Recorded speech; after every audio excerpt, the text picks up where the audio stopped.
आता पाहूया टॉप 9 मोठ्या बातम्या।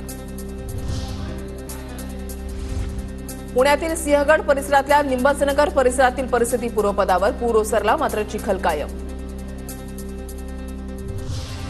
पुण्यातील एकतानगर परिसराची लष्कराच्या जवानांकडून पाहणी, पूर ओसरला, जनजीवन हळूहळू पूर्वपदावर। पुणे जिल्ह्यामध्ये पावसामुळे काल एकाच दिवसामध्ये 7 जणांचा मृत्यू। नारायणपेठ, कात्रज, पुलाची वाडी, ताम्हिणी घाट, कात्रजमध्ये काहींचा बुडून तर काहींचा शॉक लागून मृत्यू। विरोधकांची भूमिका स्पष्ट नसेल तर सरकारनं आरक्षणावर निर्णय घ्यावा। मराठा आरक्षणाचा निर्णय घेण्यास सरकारनं विरोधकांची वाट पाहू नये। मनोज सरांगींची विरोधकांवर टीका करत सरकारकडे मागणी। काँग्रेसचे नेते सुनील केदार यांच्या याचिकेवर आज सर्वोच्च न्यायालयामध्ये सुनावणी। जिल्हा मध्यवर्ती सहकारी बँकेतील घोटाळ्यामध्ये दोषसिद्धीला अंतरिम स्थगिती मिळवण्यासाठी केदार यांची याचिका। पूजा खेडकरच्या आधार कार्ड आणि रेशन कार्डवर वेगवेगळा पत्ता, दिव्यांग प्रमाणपत्रासाठी दिलेलं आधार कार्ड TV9च्या हाती।